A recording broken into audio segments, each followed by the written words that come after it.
चालू आहे, माझे पैसे द्या, थकबाकीदार आहे तुम्ही. हे शूटिंग आहे.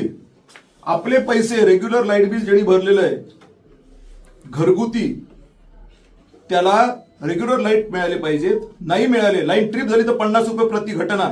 व्होल्टेज ट्रिप झालं, फ्लक्च्युएट झालं, 50 रुपये प्रति घटना. ट्रान्सफॉर्मर 24 तासात नाही मिळाला, 50 रुपये प्रति घंटा. कोटेशन पाहिजे, कोटेशन नाही दिलं 100 रुपये प्रति आठवडा.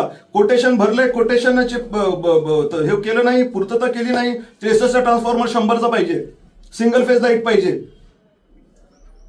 याची नुकसान भरपाई तरतूद आहे का नाही? कार्यकारी अभियंता महोदय आहे ना? आणि ऑर्डर काय आहे की जर तुम्ही केलं नाही तर पैसे द्यायचे लोकांच्या खात्यावरती, बरोबर का नाही? हो ना? सांगा ना प्लीज, हो की नाही? द्या पैसे. तुम्ही आमच्याकडे पैसे मागताय, जेव्हा तुमच्याकडे आमचे पैसे थकलेले आहेत त्याचं काय करायचं? तुम्ही आता म्हणताय मी लिहून देतो की 10 दिवसात पैसे देतो. 10 दिवसात तुम्ही पैसे दिले किंवा खात्यावरती तुम्ही तुमच्या नवीन बिलामध्ये नाही तुम्ही ऍड करून पाठवले, तर मग काय करायचं? एक तर तुमच्या सर्व्हिसचा पत्ता नाही, प्रत्येक ठिकाणी गोंधळच गोंधळ, प्लस तुम्हाला पैसे हवे. कसे देणार आम्ही? जेव्हा की तुम्ही थकबाकीदार, आम्ही नाही.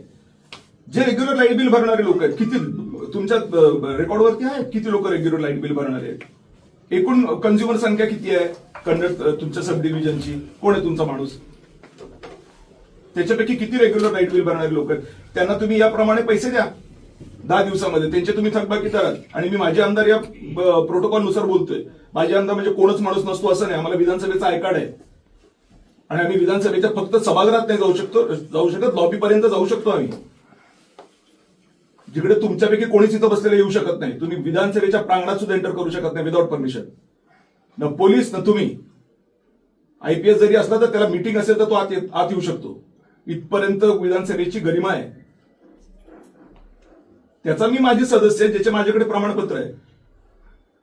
मी उचलली जी लावली टाळायला आणि उगाच कोणीतरी रस्त्यावर आल्या आणि बडबड करतोय असं नाहीये. मी मेलो तो माझी श्रद्धांजली अर्पित करतील विधानसभेच्या सभागृहामध्ये. तिरंग्यात जाईल माझी बॉडी, तुमची जाईल. त्या अधिकाराने मी बोलतोय, त्या प्रोटोकॉलने बोलतोय. उगाच असं काहीतरी बडबड नाही करत आहे मी. मला लिहून द्या की तुम्ही म्हणता ना 10 दिवसात माझ्या नवीन बिलमध्ये रिफ्लेक्ट करीन, हे पूर्ण रिफ्लेक्ट करा. मला बाकी काही सांगायचं नाही. आणि हे मी म्हणत नाहीये, हे तुमच्याच डिपार्टमेंटचं हेड ऑफिस म्हणतंय. आणि त्यांनी तर तुम्हाला सांगितलं होतं की 7 जानेवारी पर्यंत द्या. 16